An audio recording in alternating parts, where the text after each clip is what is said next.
Assalamualaikum warahmatullahi wabarakatuh. Perkenalkan, nama saya Putri Hardiani dengan NIM 7193344002. Di sini saya akan menjelaskan tentang pilihan sistem subjek dan pilihan sistem wilayah. Pertama, saya akan menjelaskan tentang pilihan sistem subjek. Adapun pembahasannya, pertama itu pengertian, kedua tujuan, ketiga tingkatan masalah, keempat contoh klasifikasi subjek, kelima prosedur arsip subjek.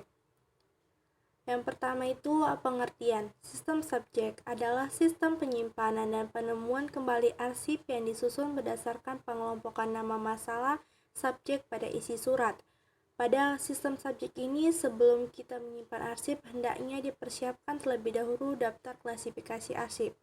Daftar klasifikasi arsip ini adalah daftar yang berisikan tentang pengelompokan arsip berdasarkan masalah-masalah secara sistematis dan logis, serta disusun berjenjang dengan tanda-tanda khusus yang berfungsi sebagai kode. Yang kedua itu adanya tujuan pembuatan daftar klasifikasi subjek. Adapun tujuannya, yang pertama itu agar istilah yang digunakan untuk pengelompokan dokumen dapat dibuat tetap dan seragam. Kedua, semua arsip yang bersubjek sama akan berkumpul di tempat yang sama, dan arsip yang subjeknya saling berkaitan akan diletakkan berdekatan. Yang ketiga, mengusahakan agar arsip secara mudah, cepat, dan tepat ditentukan kembali dan dikembalikan ke tempat yang semula. Yang ketiga itu adanya tingkatan masalah. Tingkat pertama itu adalah masalah utama, masalah yang paling luas. Tingkat yang kedua itu adalah submasalah, masalah yang lebih kecil dari masalah utama. Ketiga itu sub-sub masalah, masalah yang lebih kecil dari submasalah. Inilah contohnya klasifikasi arsip subjek berdasarkan tingkatan masalah. Seperti yang tingkat masalah pertama itu, masalah utama itu KP, kepegawaian, kodenya. Yang sedangkan yang masalah tingkat kedua itu kita cuti atau keduanya mutasi. Submasalahnya itu cuti melahirkan, cuti sakit, cuti tahunan. Yang keempat itu prosedur penyimpanan arsip. Proses penyimpanan dalam sistem arsip ini menggunakan peralatan atau perlengkapan seperti berikut. Pertama, kita menggunakan film kabinet. Film kabinet adalah jumlah laci yang disesuaikan dengan banyaknya kelompok masalah utama. Yang kedua itu guide. Guide itu jumlahnya disesuaikan dengan banyaknya kelompok masalah. Yang ketiga itu folder. Jumlah yang disesuaikan dengan banyaknya kelompok masalah. Yang keempat, kita memerlukan kartu indeks. Yang kelima, rak sortir. Yang keenam, lemari kartu indeks. Prosedur adalah sebagai berikut. Pertama, lihat daftar klasifikasi dan carilah kartu indeks. Kedua, lihat kode penyimpanan kartu indeks. Yang ketiga, berdasarkan kode pada kartu indeks, carilah surat atau arsip pada laci, guide, dan folder sesuai dengan kodenya. Ini seperti ini contohnya. Selanjutnya ini saya akan menjelaskan tentang pilihan sistem wilayah. Adapun pembahasannya, pertama pengertian, kedua peralatan sistem wilayah, ketiga prosedur penyimpanan sistem wilayah, keempat daftar klasifikasi sistem wilayah. Yang pertama itu pengertian. Pilihan sistem wilayah adalah salah satu penyimpanan dan penemuan kembali arsip berdasarkan wilayah di mana arsip itu berasal atau dibuat. Pilihan sistem wilayah lebih baik dipergunakan pada organisasi yang mempunyai kantor cabang dan perwakilan di daerah-daerah tertentu. Pada klasifikasi sistem wilayah ini lebih baik dipergunakan pada organisasi yang mempunyai kantor cabang atau perwakilan di daerah-daerah tertentu seperti PT Pos Indonesia, Travel Bureau, perusahaan jasa angkutan, atau perusahaan ekspor-impor yang mempunyai wilayah tersendiri. Pilihan sistem wilayah ini disebut juga ilmu bumi atau pilihan sistem geografis. Selanjutnya yaitu jenis peralatan perlengkapan dalam pilihan sistem wilayah itu. Pertama itu adanya filing cabinet. Filing cabinet dipergunakan untuk penyimpanan sistem wilayah yang dapat disesuaikan dengan daftar klasifikasi wilayah. Yang kedua itu guide. Jumlah guide yang dibutuhkan sebanyak jumlah submasalah yang ada daftar klasifikasi wilayah. Contohnya itu jika ada 50 subwilayah, berarti dibutuhkan 5 guide. Yang ketiga itu hang folder atau folder yang dibutuhkan juga disesuaikan dengan jumlah sub-sub wilayah yang ada pada daftar klasifikasi wilayah.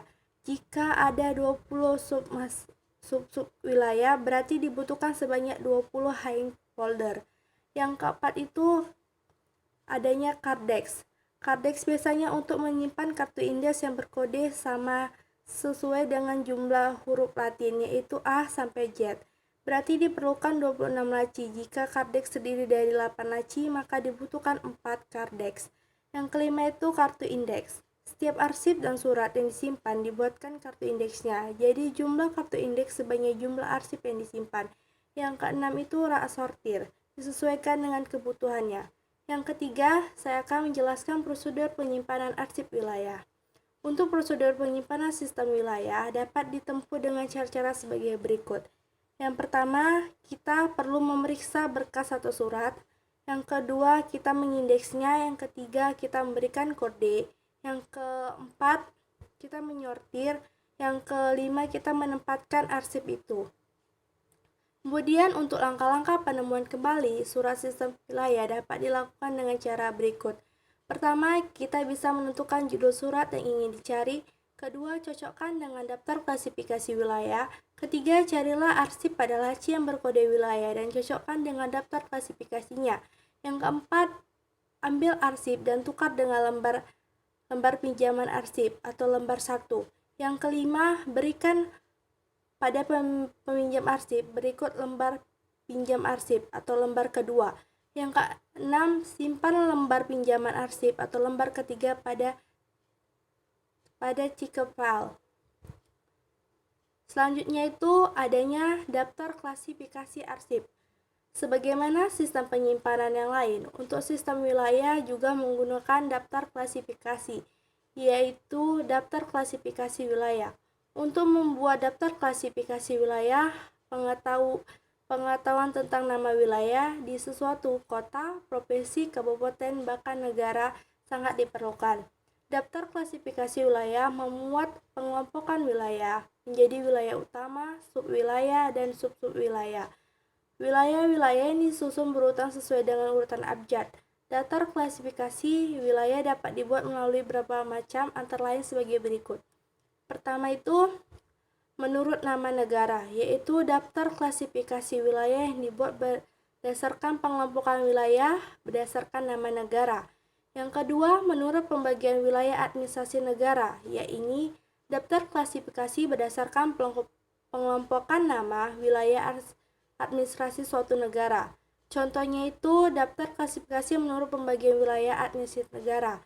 Yang ketiga, menurut wilayah administrasi khusus, yaitu daftar klasifikasi yang dibuat berdasarkan pengelompokan wilayah administrasi khusus untuk kepentingan suatu badan atau instansi tertentu. Contohnya itu pembagian wilayah administrasi khusus tertentu untuk kepentingan suatu badan instansi tertentu. Demikianlah hasil paparan saya mengenai pilihan sistem subjek dan pilihan sistem wilayah. Lebih dan kurang saya ucapkan terima kasih. Assalamualaikum warahmatullahi wabarakatuh. Selamat siang, perkenalkan nama saya Putri Herdiani dengan NIM 7193344002 dari Pendidikan Administrasi Perkantoran kelas A tahun 2019. Di sini saya akan mempraktekkan tentang penyimpanan filing sistem subjek. Di sini inilah persyaratannya dan inilah guide-guide-nya dan ini adanya pembatasnya. Sebelum kita melakukan pilihan sistem subjek, terlebih dahulu kita menyiapkan daftar klasifikasi arsip sistem subjek. Di sini saya memakai dua jenis surat, yaitu surat tentang kepegawaian dan surat tentang keuangan. Pertama, pada surat keuangan saya memberi kode KU 00.02. Saya letakkan di tersier di guide merah. Yang kedua yaitu surat keuangan yang saya beri kode KU 0002. Saya letakkan di guide tersier yang kedua. Selanjutnya itu surat tentang kepegawaian, yaitu cuti karena alasan penting. Saya beri kode KP0003. Saya letakkan di sini di guide warna merah, yaitu tersier. Dan yang kedua itu jenis yang kedua itu cuti sakit. Saya beri kode KP0002. Saya letakkan di guide warna merah atau tersier. Yang ketiga, yang terakhir, yang surat yang terakhir, saya tentang cuti melahirkan. Saya beri kode KP0001. Saya letakkan di guide merah atau tersier. Adapun di sini arti guide-guide-nya ini, di sini di guide putih ini adalah main subject atau primer, yaitu tentang kita beri kode yaitu KP. Yang kedua itu subsubject ya atau sekunder, kita beri kode 00. Dan yang ketiga ini adalah subsubject atau tersier, kita beri kode 01, 02, 03. Dan yang pada surat tentang keuangan saya memberi kode yang pertama itu main subject atau primer yaitu KU. Yang kedua itu sekundernya saya beri kode 00. Yang ketiga saya beri kode tersiernya atau subsubjeknya 0102. Sekian hasil praktek saya tentang daftar klasifikasi arsip sistem subjek. Lebih dan kurang dalam perkataan saya mohon maaf. Selamat siang. Baiklah, yang kedua saya akan melanjutkan praktek saya tentang film sistem wilayah. Sebelum kita melakukan film sistem wilayah, terlebih dahulu kita menyiapkan daftar klasifikasinya. Di sini saya memakai 5 surat.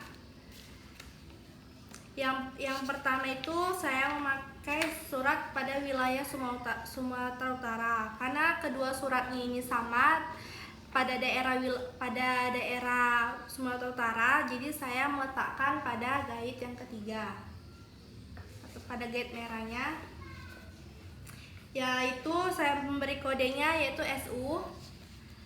Dan surat kedua saya yaitu pada daerah Sumatera Selatan atau Palembang, saya memberi kodenya SS. Saya letakkan pada guide yang kedua, guide warna hijau. Dan yang terakhir, surat terakhir saya adanya surat yang pada wilayah yang sama, yaitu daerah Sumatera Barat. Saya beri kode SB pada daerah Padang. Karena dua suratnya sama, saya letakkan pada guide yang pertama, yaitu guide warna merah, guide warna putih. Dan di sini fungsi-fungsi guide-nya ini, di sini bisa kita memberikan kode, yaitu pada guide yang pertama itu SB, pada guide yang kedua itu yang warna hijau kita beri kode SS Sumatera Selatan, pada guide yang ketiga kita beri kode SU Sumatera Utara. Terima kasih. Sekian hasil praktek saya tentang film sistem wilayah. Selebihnya saya mohon maaf.